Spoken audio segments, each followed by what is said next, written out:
listening to Inclusive AF with Jackye Clayton and Katee Van Horn. Good morning. This is Katee Van Horn. And this is Jackye Clayton. And this is the Inclusive AF podcast. Happy Wednesday. I don't know when people actually listen to this, but usually it pops on Wednesday. So we'll just say happy Wednesday to everyone. How are you this morning, Jackye? I'm like holidayed out. Like, I don't understand. I just need a pause button on life. Yeah, it's that time of year. Yeah. It's really fun because everyone under the sun has parties and different things going on. So it does make it really interesting. But yeah, I agree with you. I think I just need a pause button. Yeah. Slow it all down. We're all good. But I also think it's the fact that 2023 is in like 5 minutes. So like, and I have no soup spoons. Like, I don't even know how I made it this far. Like, that's how I feel right now in my life. Like, we're approaching these. We're so close. Yes. It's funny that you mentioned soup spoons because I just had my annual holiday party at the house and I made white chicken chili. So I had to have my soup spoons out. So if you want me to send them over to you, I can. Yeah, that would be great. Okay, great. Well, enough about us. We would love to share that we have a great guest this morning. Amy Spurling is with us from Compt. And Amy, thank you so much for joining us today. We would love for you to introduce yourself and share a little about who you are with our guests. Sure. Thanks so much for having me today. Super excited about this. So as Katee mentioned, my name is Amy. I'm the CEO and founder at Compt. Our entire platform is really looking at how you make compensation more inclusive.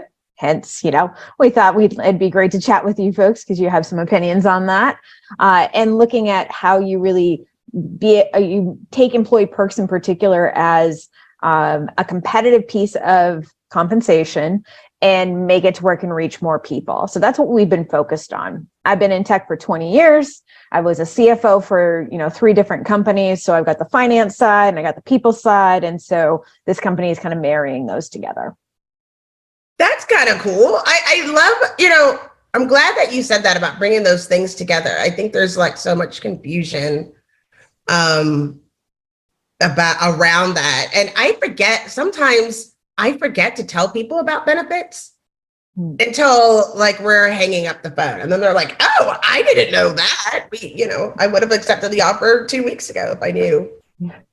Right. I mean, it's a big piece of compensation. And so it's one that as we get into more pay transparency laws can also be a nasty little hidden place that companies are competing. And so, because that doesn't have to be transparent. So there's a lot of things, moving in the benefit space right now. Why did I not even think about that until Because you're a good person and you're not thinking of all the horrible ways people can do things. It's like, oh, you're right. So I want to ask, tell us a little bit about like, what are some of the perks, some of the things that you offer? Is it obviously seems like there might be some cash that maybe is an option or maybe not. But what are some of the perks that are offered on your platform? Sure. So cash isn't actually an option because every single employee, if you ask them, do they want more cash or do they want perks? 100% of people will say cash. I would say cash, but it doesn't retain employees and it doesn't attract new employees. So it's basically lighting money on fire. So the way our platform works is that employees are given a sandbox by the company. Do they want to support wellness or family, like these big, broad kind of themes? But then an employee can spend wherever they want. So there's no vendors. We're not locking people into, hey, it's wellness. So there's, 5 different gyms to choose from. Maybe wellness doesn't mean a gym to you, doesn't mean a gym to me. And so it's allowing employees to be in charge of their own kind of destiny. And it can be 100% personalized per person. So to give you an example on that, I have a quiz for you. So we looked at 8,700 of our users last year. We took a sample and said, all right, we had over 90% utilization, super high utilization of perks. And we looked at how many different vendors they used in 12 months. Guess how many different vendors 8,700 people used in 12 months? Because that's how you get to personalization. Oh, I don't know if I should go high or low on this. I know. I was like So 12. I'm thinking like low, like it's a trick question, but then I'm thinking if it's 8,700 people, I'm going to go with 100. 27,000. No. 27,000. That's what personalization looks like. Every person on average wants 3 different things. And so if you're going to actually meet people's needs, there's no way to do that with, hey, here's 20 things you can choose from, because it's absolutely not possible to reach everybody in that way. Oh, that's way cool, because like I was thinking of this as more of and I'm sure you both have seen this, like, you know, when they used to send out like the magazine and you like got a certain amount of points. Oh, yeah. Oh, you can get a set of luggage. A knife set. Yeah. Or a knife set. A pin with the company logo on it. Some soup spoons. Damn it. It all comes back to soup spoons. It does. But I have a question, because this is what I get nervous about. Like this happened the other day. So someone was like, oh, I bought a ring light. Yep. Let me, expense it. And I was like, oh yeah, sure. And then finance came back, was like, we give monthly stipends for blah, blah, blah, blah, blah, blah, blah. And I was like, yeah, but he didn't know he was going to need a ring light, towards the end. So I get really nervous, maybe I'm a control freak, but I'm like, how do people know what they need? Does it change or? Yeah, well, and it does. It allows for that flexibility. So this is where you marry that HR and finance piece. Finance wants to know the numbers. How much are we spending over what time period? They're looking to HR to figure out what that sandbox looks like. So where this gets really fantastic for inclusivity is finance can set their budget. You have X dollars per year to spend on technology you may need to upgrade your home office, whatever the number is, 500, 200, whatever. Instead of having to go person by person to see who has needs and is that manager approving too much and is this manager not approving enough, it puts it in the employee's control to decide what they need. And if they don't use it, they don't use it. But instead of a manager, you always have the managers that approve everything. And then you have the people who ask for nothing, but are really struggling to get their needs met. So instead of just, greasing that squeaky wheel, this actually makes it to where everybody has equal access, which changes the game and keeps finance out of it. Finance has already set their budget controls. This allows employees to have a lot more freedom and benefits more of the team. So is it something that like I, as a manager, can say, oh, you get $100, you get $25, you get $50, or is it a flat, everybody gets the same? It depends. So it can be set up to where there's different eligibility. Some companies will do different amounts for part-time versus full-time, this location, that location, this country, that country. That's a big one. So there can be, and it can be more than 2 groups. It's not a this versus that necessarily, but then and that could be like everybody in a defined group gets the same thing. This helps keep, kind of departmental labor regulations. You're not picking and choosing who gets and who does not. And so staying away from some discrimination practices. But then you can also give managers budgets so that they can spot bonus their team members as well. So you can say, hey, marketing leader, you have X dollars to recognize your team or to manage things. So it gives both kind of aspects. Awesome. And I think that would also help, I think one of the pieces that I think, being in HR for as long as I have, I think one of the things that I'm noticing is like the education reimbursement. And to your point on people asking or not asking, you have some folks that are getting the, what, I don't even know if it's still the same number, like $52.50 or whatever the federal allowance is per employee. And then it's like, okay, but what about the other folks that aren't asking, but want to go to a conference or want to take one class? And I've worked in places that's like, oh, you have to show your score for the class afterwards and all these other things. And, I think Jackye knows this, I just bought Masterclass. Nice. Like that alone, I'm like, oh, that's so awesome. And I just did it for myself. And like the amount of like information that's on there that you can access on, at any time of day is just really, really cool. And I was thinking, how great would this be to get for employees as a development type? I mean, I was reading about murder profilers yesterday. I don't think that would be something. Well, whatever. It's interesting because we actually, Masterclass happens to be one of our customers. So they obviously use their own platform for themselves, but they're also using something like this because you need to broaden how you support folks. And what we see, professional development stipends are the least, and just professional development in general is like the least utilized perk out there. Commuter benefits, that's the least. Second least would be professional development. What happens is like a lot of it goes tuition reimbursement. Well, what if you don't need a graduate degree? What if you don't want a graduate degree? What if you're at a different stage of career or whatever? You can actually do smaller dollars and get people to really engage. And it creates some really interesting moments with managers to work on kind of the baby steps on the professional development, using something like Masterclass or having them get books or do things that aren't necessarily as expensive as the $5,000 plus a year. You can do a lot with a lot less money and get people to really engage. Well, I think, for that, I'm thinking like the Microsoft certifications are one that, is a great one that I've seen a lot of engineers use. And right now I have some electrical engineers, some electricians that are doing specific certifications that are great for their toolkit and for us, but it's also like, how does that apply? And, that would be just a great thing to be thinking about. So exactly. Yeah. Awesome. I had a question. So when an organization, like in a program like this, and I guess this is really your company. I don't know if anybody else who does it quite in the same way, but what about the privacy pieces where it's like, what if I want to have I'm an alcoholic. I don't want anybody to know I need to have this wellness in order to do those things. I don't want that information to go back to my organization. So how do you protect that? Do we just do the money and we don't look at it ever again from a HR standpoint? It's interesting. I think there's a couple of different ways HR approaches it. One, if there's things that can go through your health insurance, that should be your first line of defense. And we would say the same thing. So if there's something that's covered by health insurance, one, that it doesn't have to be taxed. And two, they've got tons of layers of keeping it away from a company. What we find with things like this is, one, it tends to be smaller dollars for an employee. So you're talking on average $1,200 per employee per year. So it's not and there's a lot of variability in that.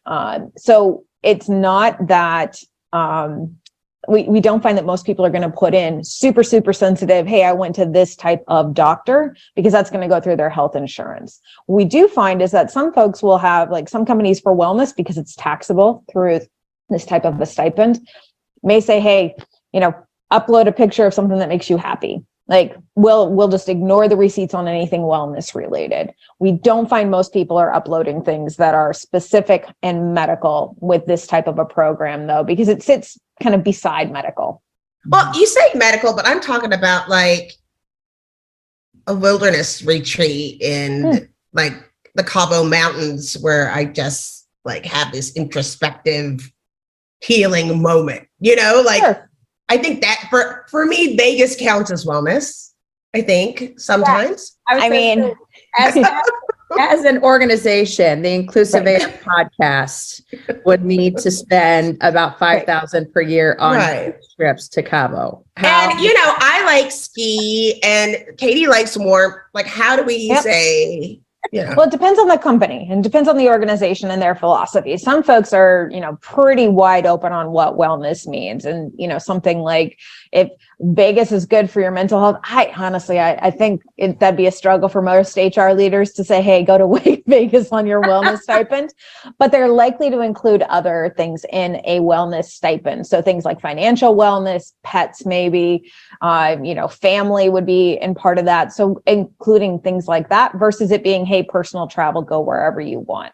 So they usually put a little bit of guardrails. This isn't meant to be a free for all. Otherwise, if it's going to be a free for all, just put money on a paycheck. And that's what I was wondering. Because some of the things, and that's the part where it's like, if I was Katie's boss, I would be concerned about the pet stipend. And the more I saw Katie spend on the pet stipend, I would be concerned about their personal wellness. Yeah, this doesn't go to the boss level. Like it doesn't, boss is not reviewing. It's HR only is who the reviewer is, because it's going up to basically do a culture sanity check of, does this align with the category we selected? And if as a company we decided pets is okay, then anything Katie spends on for her pets, that's okay. Her manager's not going to have any idea what she's spending on, though. Yeah, Jackye. So I can. Well, I mean, when I say boss, I am HR. So you're saying trust HR? Well, I should never be Katie's boss, basically. So, but you Right. probably wouldn't. We're back But you full probably wouldn't circle. select. But you probably wouldn't select the pets category if that was something that you didn't want to align to. So it's really aligning it with what your cultural values are and what you want to focus on. So And you so- can you're like when you're Oh, saying, yeah. okay, these are all the categories. Let's make sure our bet. Okay, understanding. See, I'm not, I'm drinking soda in the morning. The caffeine has not fully hit. So that makes sense. Yeah. Of having that, because that is what kind of how I started. Like my biggest fear is that we're giving people options, but they aren't selecting it for their own personal wellness. Then later having someone come back and say, I need this for my personal wellness. And it's like, oh, well, you used it all on. Yep, you used it all. That's You the know? answer. That's your answer, though, is, we're not doing one-offs anymore. We've provided something for everyone. We treat everyone like adults. It's on you to manage that. So allowing for that inclusivity to where everybody has the ability to use it in a way that matters to them, but also keeping you from having to do those one-off conversations where it's like, you're approved, you're not, like taking HR out of that parental role of, deciding who gets what allowance. I hate the term allowance. I hate it so much. I'd like it to go away. Like, we're all adults here. We're not 5-year-olds who made our bed. I love this. And I'm just looking at your website and I love some of the things like when now, obviously you just mentioned that like companies can decide what are the categories or whatever. Yep. What are the things that people are using this for? Like, what is the most used? Is it like fitness? Is it learning? What Sure. are the categories that pop the most in organizations? So we see this, we've seen a couple of trends. So at the beginning of COVID, we saw a lot of remote work stipends where everybody was like, go home. Here's an amount of money. I don't want to figure out your desk, your chair, your monitor situation, but here's an amount of money and go do what you need to do. And we're spending the same on everybody. So we saw that at the beginning of COVID. We then saw a year and a half, 2 years in, wellness went right to the top when everybody is like, oh my gosh, my people really need help with mental health, physical health, all the things. That one stayed consistently. Like companies tend to focus on wellness. But this year we've seen a huge rise in out-of-state care stipends. So where companies who have people, particularly in southern states where the laws have changed, who need access to care, this is a way for companies to say, hey, here's a stipend if you need it. Here are some parameters, but here's how we do this in a way that walks a very fine line between, documentation or not. With a lot of this, you don't want to document things, and how you get folks access to be able to leave their home state to be able to get the medical care that they may need. What happens when employees behave badly? Boy, we could do an entire TV show, maybe a Netflix special on that. Well, Ryan and I sat down and recorded episodes for FAMA, and we asked practitioners, give us your most outrageous story. The sales leader that brings cocaine to work, whatever. Just bring us the outrageous, and it is funny. So if you need a laugh, which we all do from time to time, search for Workplace Misconduct wherever you get your podcast, and you'll find it. And trust me, you will laugh and cry, but you'll definitely laugh. All right. Thank you. Interesting. We give a stipend just to get the hell out of whatever state that you're in, which I found was really interesting. I think they did that for me. I think they were like, are you going to leave Texas? Are you moving out of Texas? No, but thank you. I do have the ability. That's interesting though. Like on the like I was just thinking about, some of the HR tools that we see when we go to conferences, mental health, obviously, yes, has been a major topic and something that we've seen a lot more development in those platforms, those apps, that type of thing. Is it something that you combine it with benefits? So for example, there's, I'm trying to think of the mental health, like that's an app that you can, look up a doctor and get an appointment that day. And like, is that something that, do you combine it with the benefits that that you have offered as an HR team, or is this truly completely separate and there's no don't ask, don't tell situation going on?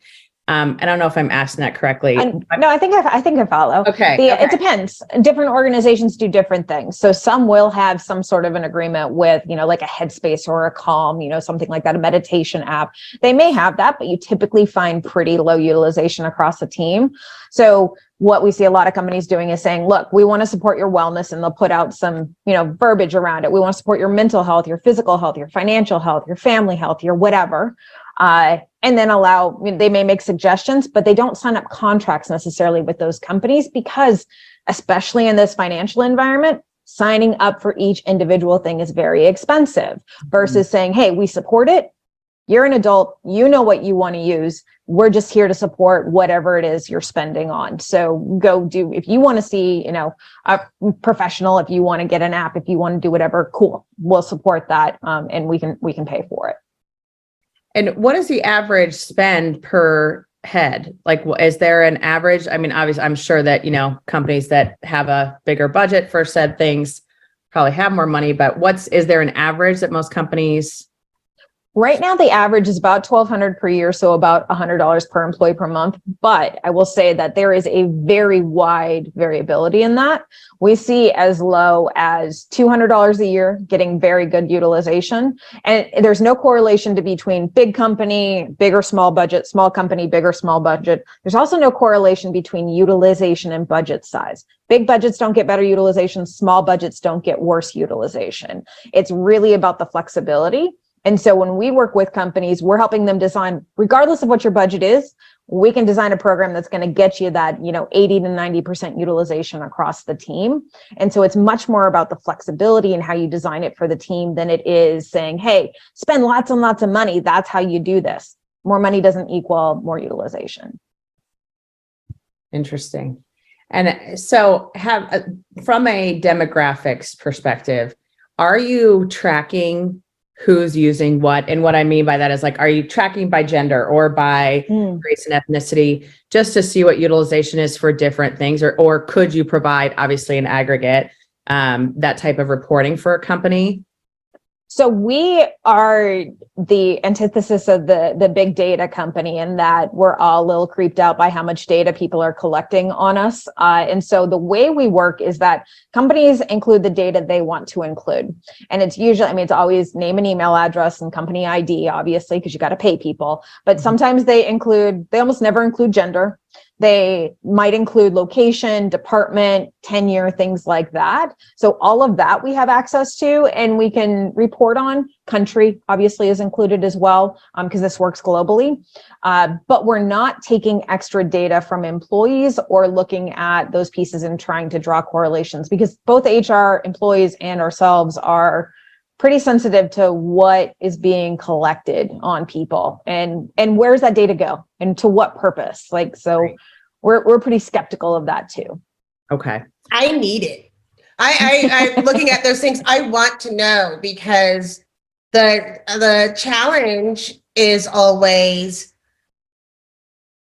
looking at people it's hard to get, our sales teams are always selling stuff. It's hard to get them to go to anywhere for anything, right? And then you have various levels of the first stage or second stage or any of the support roles. I would want to know if those are the ones that we don't usually support as well, because you don't hear from as much because they work so hard. And so it's hard to tell if it's working.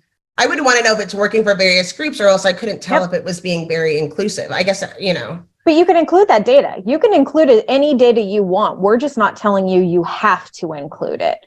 And I can tie it up, integrate it with my HRIS, payroll system, all of that we've got integrations with everything. We just wait for you to tell us what you want to include, because we're not grabby hands with your data. The other piece you'll see is, we have on average for the last 3 years, 91% utilization. So pretty much your whole team's going to use this.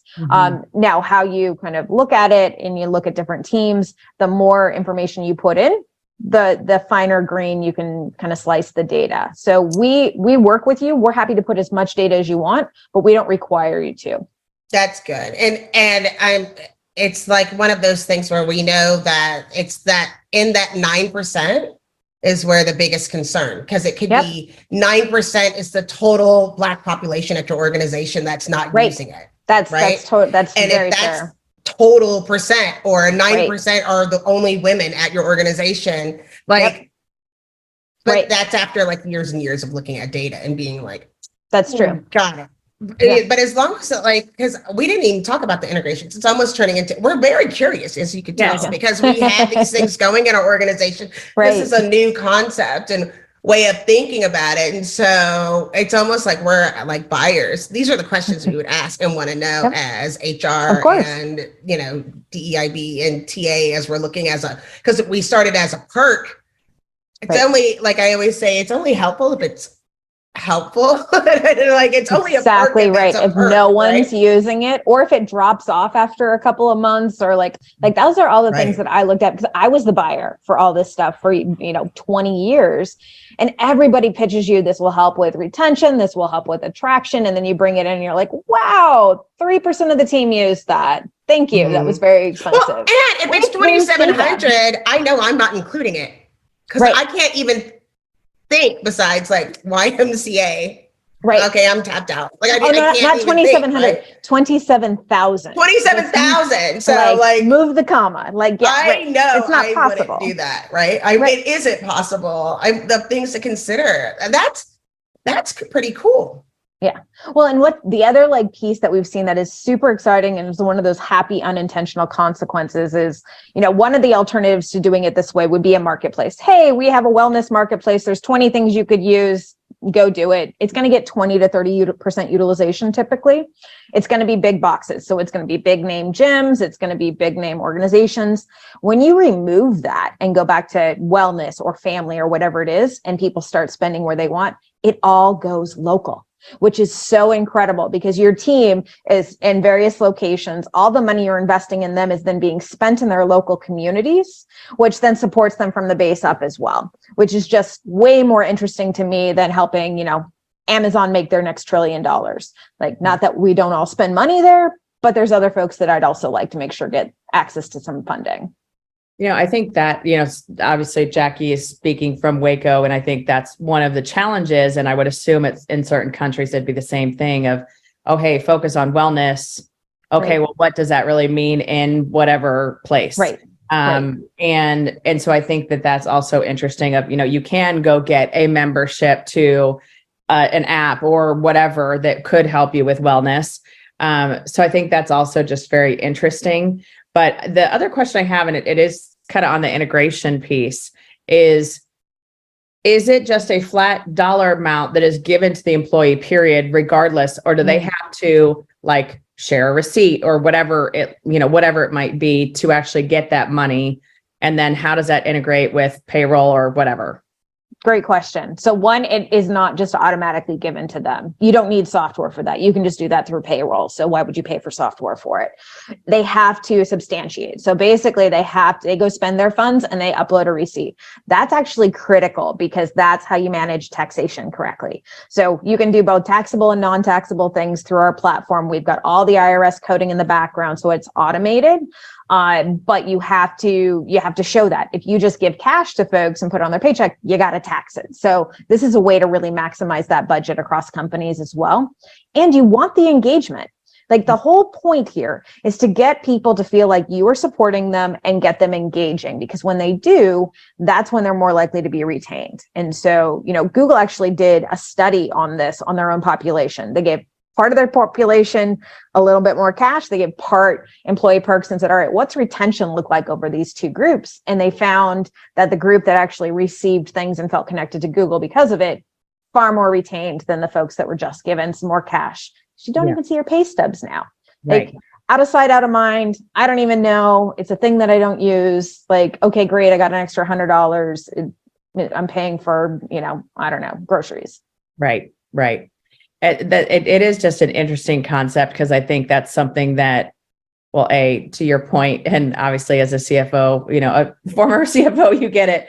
Like, that would be the biggest challenge. And that's always the biggest challenge with a lot of HR initiatives is, getting finance on board. The other question, you mentioned utilization a few times, and one of the things that I have found with, pretty much every benefit, there's a couple different things that happen. It's I didn't even know we had this benefit, or, different things that come along. And so how do you publicize it? How do you share it with the team? And how do you keep that ongoing engagement so it doesn't taper off? Right. So we handle all of that. It's all automated in the software, because that is one of the biggest things. You go into companies, there's usually a big wiki page of all the different things that you have access to. You see it in onboarding and you never look at it again. And if no one's engaging with it, even really good, great stuff, it's not a retention tool. So the software is actually automated to do all of that. There's usually one email that HR might send out that says, hey, announcing this thing, you're going to see an email. And we take it from there. So we have, over the last 5 years, tested out frequency of notifications. We don't want to spam people, but we want to make sure that they're using their funds. And what we find is that organizations usually hit 70% utilization in the first month, and then it goes up to about 80, 85, 90, and it stays that way. We still have our first ever customer on the platform from January of 2018. Like, we've got a lot of customers that are on their third and fourth year because they just keep seeing that high utilization. It doesn't drop down over time, which is something that I watch, because if people are not interested in it, we're doing the wrong things. Right. Absolutely. And I guess that kind of goes to my next question. How did you come up with this? So, kind of backtracking to probably where we should have gone at first, but how did you come up with this idea, this concept? Sure. For Compt? There's a lot of screaming into the void as a CFO, where I'm like, I've got people in 12 countries.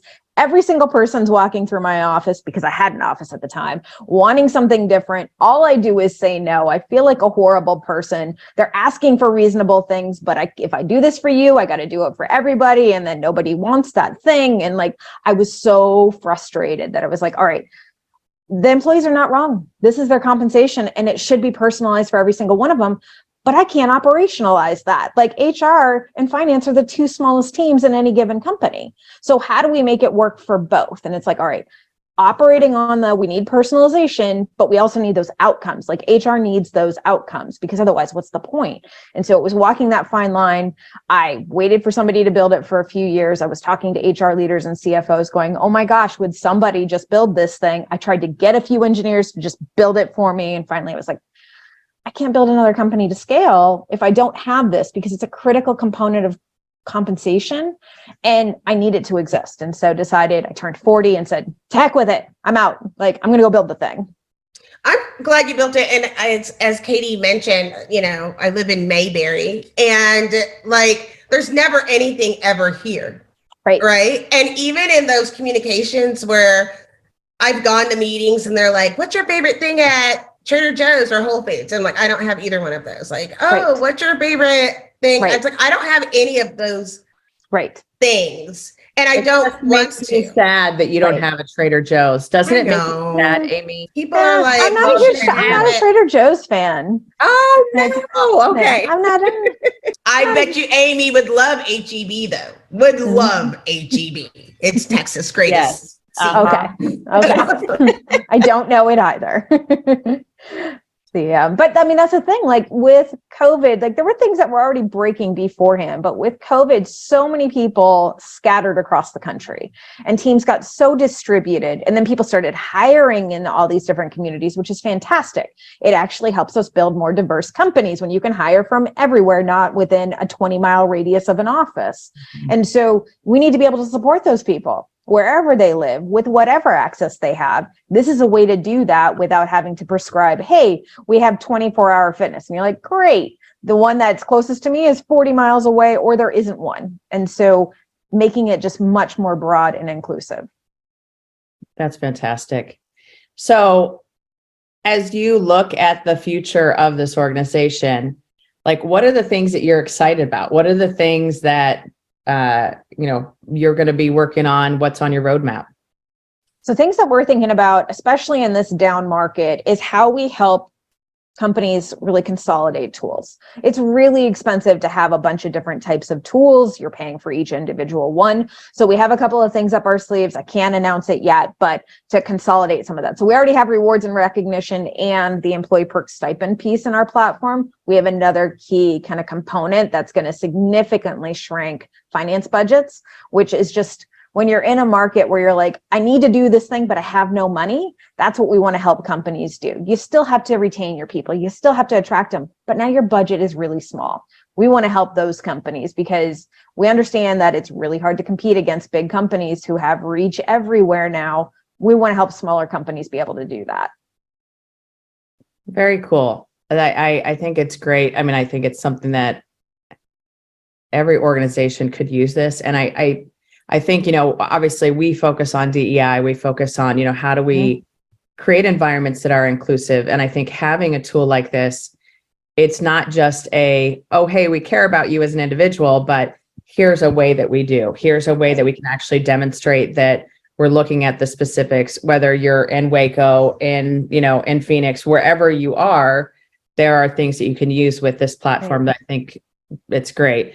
Can I double click on that point for a second? That's something that was one of the core pieces that I was looking as we were building this. Like, I don't think most organizations want to be homogenous. I don't think they set up to say, hey, we want to exclude people, but they started out with a certain base. They're paying those people a certain amount of money, and then they're adding benefits to keep those people happy. And then you attract more people who like those same exact benefits. And it's this never ending thing where, of course, you're not spending money on people you don't have, but how do you build that environment? This is a way to actually do that. You don't spend more money, but now you can broaden your reach. So it kind of wins for both finance and HR, because that was one of the things where I'm like, look, all of my prior tech companies, I was not a founder. Like, they all look like every other tech company, 80 to 85% white males. And I was like, okay, yeah, you wonder why women, moms in the suburbs don't want to commute in. Like, look at the benefits that we have here. It's happy hour at 6 o'clock on a Friday.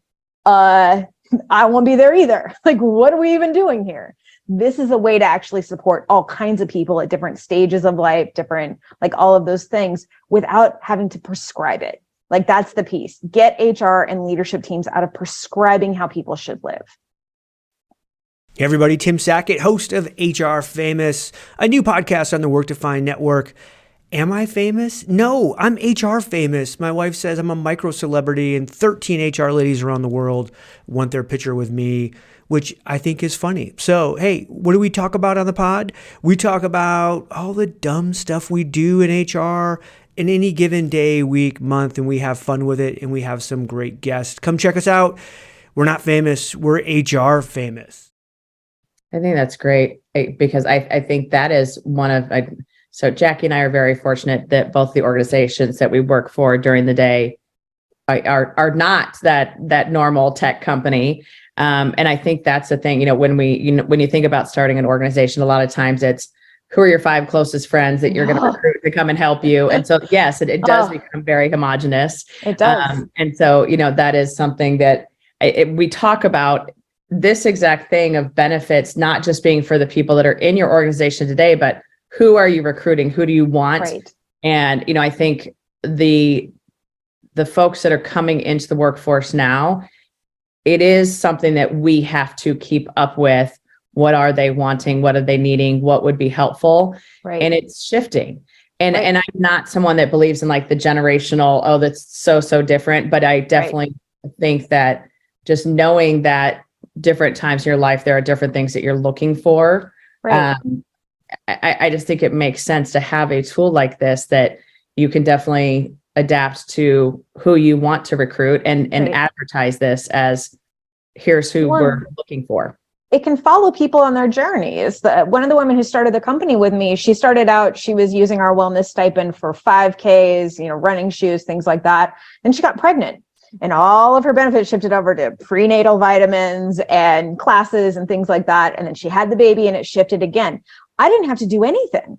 She could manage her own journey. I didn't need to tell her, oh, now you have to use this for X, Y, and Z. It made it seamless for her without changing anything on our side. And that's been part of why, like, from day one here, we wanted to build a diverse team. We're 50% female, 40% people of color. Like, that is something we're in 12 different states. Like, you need to have tools to support people if you want that type of organization. If we just did everything for me sitting in Boston, I'm literally the only one sitting here now. There's not going to be much of anything for anyone else.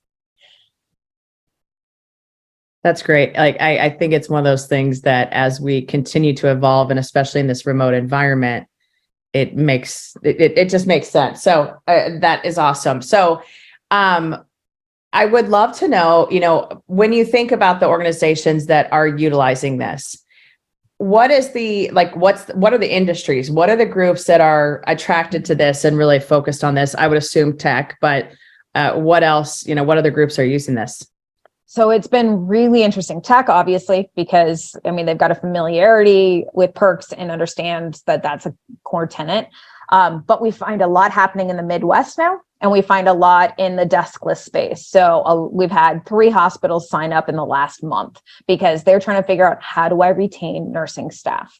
We are struggling. We need to support folks. They're not behind a computer. Like, how do we manage that? We've got lots of construction and, manufacturing facilities. So it's groups that are like, if you were struggling to retain, you got to figure out a way to do this on a budget. And you find those industries who have never had employee perks are figuring out like, okay, we're not going to do what the tech companies did, because yoga in the back office for like a construction company just doesn't make sense. They're all on site.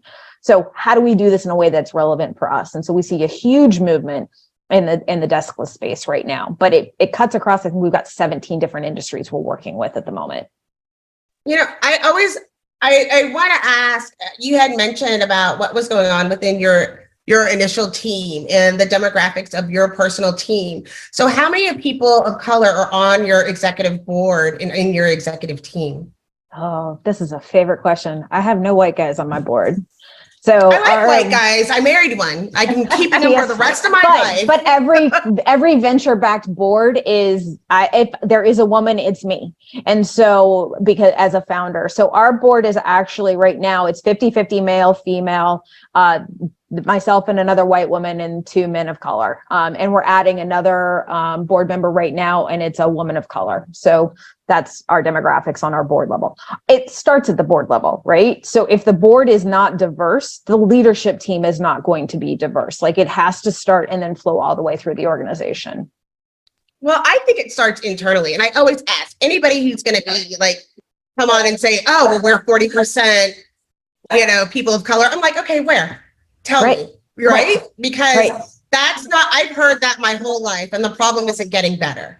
So It's important to understand, when you have those people, are they earning 40% of the income that's coming into the organization? Are they making 40% of the decisions? Otherwise, we're at a flat line. I totally hear you on that. 100% agree with you on that. Yep, absolutely agree with you on that.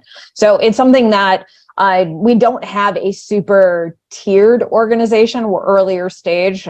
So the board is all, like between women and people of color. So it's got diversity there. Leadership team is also, so it's 1 person of color. And then you've got, I think 60% male, 40% female as well. At least it's like on your radar, Oh, 100%. It's like, I think about it constantly.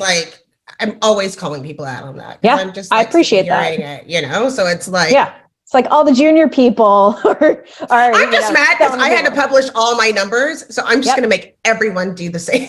I'm 100% here for that. It's something that we think about. So as we hire, I want to make sure that we're representative of our customer base, which is a very diverse customer base. And so we have to have that diversity around the table. Otherwise, we're not going to make great decisions. And so it's important for other people to hear it, like 100%. Our audience, because so many people throw those things out so much that it doesn't mean anything to the receiver of it unless we can back that up with something, right? 100%. So I appreciate you taking the question.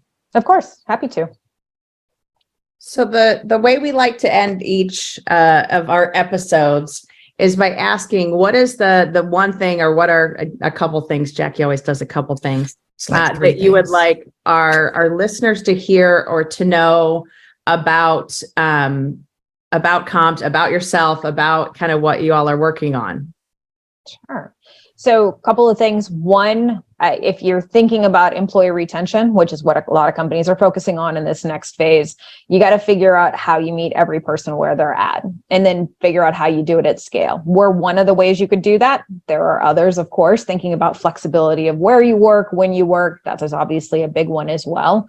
And so thinking about that. Thinking about how you support a diverse team, obviously very, very important, always, not just in this environment, but always. And so how do you think about compensation? So not just looking at salaries, especially with the pay transparency laws that have come out, people are getting more transparent on the salary side, but benefits can pick and choose, and that's not part of that transparency. So how do you think about that and making sure that you don't have pay gaps in your organization and have a lot of inclusivity there as well? And then making sure that you have tools to support all of it, to make sure that you can support a diverse environment and people all over the place and that everyone has equal access. Those are all things that we're thinking about.